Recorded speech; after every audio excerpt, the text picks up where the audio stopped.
લોક સમસ્યાને વાચા આપવા માટે હંમેશા અગ્રેસર, જનતાના અવાજને સત્તાના સિંહાસન સુધી પહોંચાડનાર, ખોટાનો પર્દાફાશ અને સાચાનો સાથ. અમે છીએ point of Bharat news syndicate, જે હર હંમેશ છે સત્યની સાથે.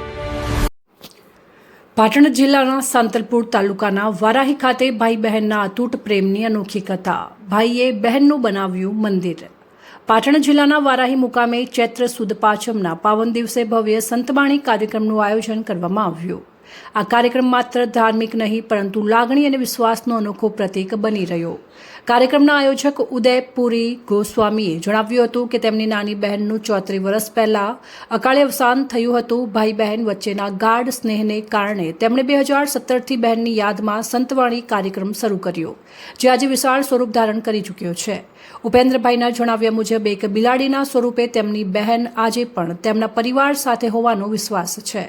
આ લાગણી અને શ્રદ્ધાથી પ્રેરાઈ તેમણે પોતાના ઘરે કેટ ગાર્ડન બનાવી 100થી વધુ બિલાડીઓનું સંવર્ધન કર્યું છે. આ સાથે જ બહેનને સમાધિ અપાયેલ સ્થળે ભવ્ય મંદિરનું નિર્માણ કરવામાં આવ્યું છે, જેને બેન શ્રી મીનાક્ષી દેવીનું સાનિધ્ય નામ આપવામાં આવ્યું છે. આજુબાજુના અનેક ગામોમાં સ્થળ શ્રદ્ધાનું કેન્દ્ર બની ગયું છે. દર વર્ષે ચૈત્ર સુદ પાંચમના દિવસે અહીં સંતવાણી યોજાય છે, જેમાં દૂર દૂરથી ભક્તો ઉપસ્થિત રહી આશીર્વાદ લે છે, જે વિશ્વાસ જીવંત છે અને બહેન આજે પણ સાથે છે. પાટણ જિલ્લાના વારાહી ગામમાં આજે એક અનોખી ઘટના જોવા મળી. સંતવાણી કાર્યક્રમ, પરંતુ તેની પાછળની કહાની સાંભળતા કોઈ પણ ભાવ વિભોર થઈ જાય.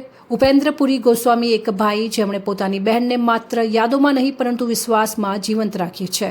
34 વર્ષ પહેલા થયેલા બહેનના અવસાન પછી પણ ભાઈએ ક્યારેય તેને ગુમાવી નથી. 2011માં એક અચાનક બનેલી ઘટના, ઘરમાં આવેલી બિલાડી એ ભાઈના દિલમાં એક એવી લાગણી જન્માવી અને ધીમે ધીમે એ બિલાડી માત્ર પ્રાણી નહીં રહી પણ બહેન બની ગઈ. સમય જતાં વિશ્વાસ એટલો મજબૂત બન્યો કે આજે 100થી વધુ બિલાડીઓ સાથે કેટ ગાર્ડન ઊભું થયું છે. માત્ર એટલું જ નહીં, બહેનને સમાધિ અપાયેલ સ્થળે ભવ્ય મંદિર બનાવવામાં આવ્યું છે. શ્રી મીનાક્ષી દેવી આજે આ સ્થળ પર માત્ર એક પરિવારની લાગણી નથી પણ 25થી વધુ ગામોના લોકો માટે આસ્થાનું કેન્દ્ર બન્યું છે. લોકો અહીં આવીને માથું નમાવે છે અને પોતાની ઈચ્છાઓ વ્યક્ત કરે છે, જેના સ્મરણ માત્રથી મનને શાંતિ મળે તો તેમના દર્શનનો મહિમા કેટલો હશે. જય મીનાબેન. સંતવાણી ઉપેન્દ્ર દરમિયાન ઉપેન્દ્રભાઈની આંખોમાં આંસુ જોવા મળ્યા, દુઃખના નહીં પરંતુ પ્રેમ અને યાદોના. એમના શબ્દોમાં વિજ્ઞાન જ્યાં પૂરું થાય છે ત્યાંથી વિશ્વાસની શરૂઆત થાય છે. આ કહાની માત્ર અંધશ્રદ્ધા કે વિશ્વાસની નથી, આ કહાની છે ભાઈ અને બહેનના અતૂટ પ્રેમની. એવા લામજીભાઈ રાયગોર, પાટણ, બનાસકાંઠા. આજે શ્રી મીનાક્ષીબેનના સાનિધ્યમાં જે ભવ્ય સંતવાણી કાર્યક્રમ થયો છે, અમે બંને ભાઈઓ જ્યાં જ્યાં એક ડગલું આગળ કરીએ ત્યાં બેન પહેલેથી જ અમારા સાથે હોય છે. ત્યારે એક સરસ મજાનું સ્લોગન મને યાદ આવે છે કે જેના સ્મરણ માત્રથી જ જો મનને શાંતિ મળતી હોય તો બેનના દર્શનની લીલા કેવી હશે. બસ સૌનું ભલું કરે. જય મીનાબેન. આ જગ્યા વારાહી સરકારી દવાખાનાની બાજુમાં બેન શ્રી મીનાક્ષી દેવીનું મંદિર અહીંયાનું ભવ્ય નિર્માણ કરેલું છે.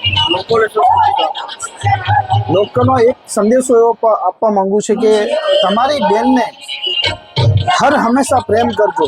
અમે તો અમારી બેનને સ્વર્ગલોકમાં આમ અંતરના ભાવથી અમે જોઈ રહ્યા છીએ, પણ જે બેન હયાત છે એ બેનને હંમેશા પ્રેમ કરજો, લાડ કરજો અને બેનની દરેક મનોકામના પૂરી કરજો.